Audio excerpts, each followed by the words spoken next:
Maddie and Esther, who would have guessed their underage grandparents?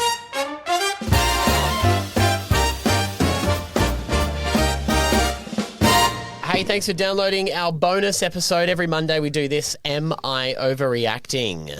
If you've got one of these, please send them through. Underage Grandparents Podcast on the socials. Instagram is usually the best way to get through to us. This one has come through and they want to know if they are overreacting. Are you kidding? Am I overreacting? I need to calm down. I was listening to you a few episodes ago when you were talking about sleepovers.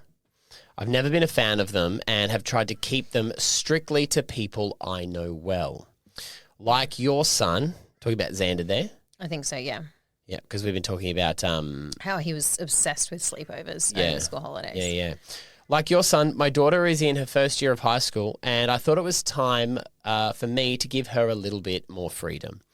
Over the weekend, I let her stay at a newish friend's house who I've only met the parents of a few times. When she got home, I checked her phone. I do this regularly. We also do that. We're overdue, actually. I've got a hack to tell you about. Do you know, check text messages if you want to see if people have been deleting their messages.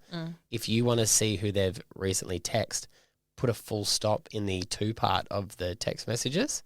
You know where you put a name in? It gives you a full list of everyone they've been texting. What do you mean? So if you go to start a new text and where it says to, Oh, hang on, I'm getting a phone call. you put a full stop and it shows you everyone who they've recently texted. So if they've deleted the messages... So if I go here, and then I put a full stop. So if anyone's been deleted, you can tell. When she got home, I checked her phone. I do this regularly and saw them texting about how much fun it was walking to McDonald's to get ice cream after dinner with no parental supervision. I asked the other mother about it and she informed me that it happened at 8 p.m. at night and they were only gone for 30 minutes. I would never let my daughter leave the house that late at night, especially with someone else's child unsupervised. Should the mother have checked with me to make sure that I was comfortable with it beforehand or not? I would never assume that another parent would be okay with this. Do you think that I am overreacting? No, I don't think she is.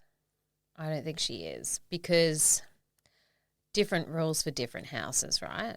I know there was once when Xander was having a sleepover and his friend was staying with us and I knew that they were going to be alone in the house for a couple of hours because you had something on, I had something on with Edie and so they were going to be alone. It was during the day for a couple of hours and I rang her and made sure that was okay ahead of time before the sleepover even happened because I was like, I can leave my own 12-year-old at home for a couple of hours, but I can't leave someone else's. And I don't think I'd be okay with that. Whereas recently, something very similar happened. Xander went to a sleepover and they walked, I think it was to Yochi or something. Yeah, at night and on to their own. KFC, yeah. Yeah, but I don't care because I would let him do that. And the parent didn't ask me and I'm fine with it.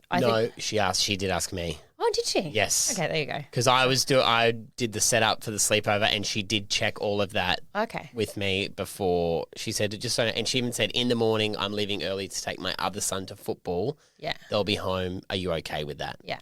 I'm like, yeah, sweet as, no issue at all. Yeah. I don't think this lady's overreacting. If the child's only 12... Even 13. 8 o'clock at night, 8:30 at night is too late for them to be out of the house unsupervised. Girls. I'm sorry, but it is different with girls. I mean, it's not different with boys either. Like Xander's a very vulnerable person, even though he would think that he's 10 foot tall and strong as an ox. Don't be afraid to say that. I agree with you.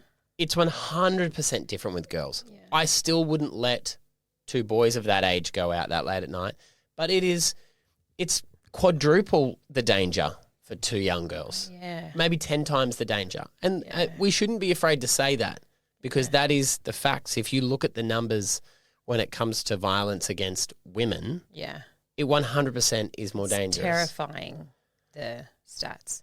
And it's terrifying. I don't think yeah, if it makes you feel uncomfortable as a parent, then you're not overreacting. There's been a few extremely distressing stories come out of the UK recently about a case, I don't know if you were across this, with 2 young girls being assaulted by 3 young boys. They were convicted, but then the actual sentence that they got was very lenient because the judge was trying to make sure that their lives weren't ruined from what happened. After they'd already ruined the lives of other people. It's an absolutely horrific story. I don't recommend you look it up if you've got teenage daughters. But I think all that to say, our rules on Eden will be stricter. Oh, than you even know Xander. it. Like, because we wouldn't let Xander go to Macca's on his own at 8:00 at night. Definitely not. But more so because we'd be afraid that he'd like say something stupid to someone, or like, you know, like get himself fart in a on bit the of wrong trouble. person, or you know what I mean. I know what you're saying. Or not put his rubbish in the bin, or do something like without using his frontal lobe. Whereas with girls, I would be terrified that, and I mean, they're vulnerable. Being full honest, that doesn't mean it's fair. It's definitely not fair. completely unfair that young girls, women, middle-aged women, older women can't have the same freedoms that men we do. I walk around at night. I do look around over my shoulder to see if I'm going to get mugged or something, but I don't worry about sexual assault or getting attacked nowhere near as much as you would if you go out. Even at the shopping centre the other day, I had to park in a really far away spot because I wanted to go to a specific shop. And the area where I parked, there was all this construction going on. No one was there doing the construction, but it was like all boarded up. And I got on this elevator and there was a man behind me, a big man, and there was probably 200 metres of me and him alone, and it was in a quiet end of the shopping centre. No one was around, and I was like tense. I was so tense, and I was like, I looked back at him twice, and then I was like, I'm being a weirdo here. But you know, you just get a feeling. Yeah. And then I was like, I think I'm going to walk. Like, and that's just one thing that happens, but like it happens so regularly as a woman that you just get used to it. And unfortunately, as the stories come out and things happen in the media, nothing's changed on that front. We're always going to have to be extremely vigilant for a long time coming, I think.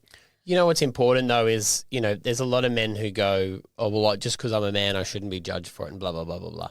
And I get it. It is. Well, this poor guy was probably just going to TK Maxx or the grocery shop. Do you know what I mean? And I get it. It is hurtful as a male to be assumed that you're a predator all the time, but I'm okay with that. If it, means women are more vigilant and they're safer. But I think it's really important men need to think about their behaviours, even if they are being safe, to make women feel safer. So at night, if I was out at night and I saw a woman on her own and she was on one side of the road, I crossed to the other side of the road. yeah.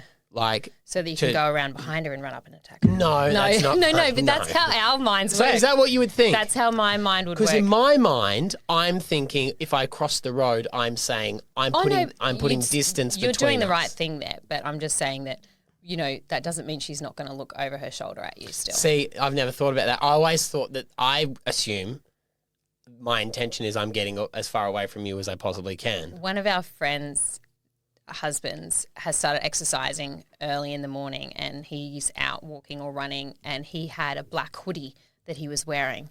Oh, that's a bad choice. And he said that he saw a woman and she looked really scared, and she had her dog or whatever with her, and she looked really frightened and crossed the road. And so he went and bought a blue and white hoodie because he's like, I want to be non-threatening. He's like, I don't want. Pink one. I felt very like she was threatened because of probably was, how poor I thing. was. But yeah, like I think all of that's a step in the right direction, to be honest with you. I think we've all got to alter our behaviour in order to make it safer. You do see, though, I see it in the morning when I go to work so early, and especially when it's dark, women only running with dogs. Men running on their own, but women will only run with a dog. I don't run in the dark. And I remember when we first moved to Melbourne and it was really dark, and I had a really good running routine down in the morning. I stopped running in the morning because it's dangerous. Feels dangerous. Well, I don't think that this mum is Not at all. overreacting. No, I think you just have to be really careful with laying down the ground rules when your kid goes to someone's house too, because rules for different families, and I think that's what you have to. So, do you think this mum who sent this in, should she have had the conversation with the other mother before the sleepover and said, so. "Hey, here's where I am," or is it the responsibility of the mum who's taking on the babysitting to say the sleepover to say, "Here's what will probably happen. Are you okay with it?" Look, I think it's the responsibilities on both. See, I think it's the mum having the sleepover. It's fully her responsibility because I would never assume that they would let them do that. No, but I think it's not. It's good for you to communicate your boundaries to someone and say, who else is sleeping over? Is anyone else sleeping over? What activities are they doing? Yeah. That sort of stuff. If you do have concerns, or if it is a new friend at first time sleepover and you don't know the parents that well, then I think it's important that you have that conversation. Because otherwise, I mean, you've got to trust in your teenager to tell you.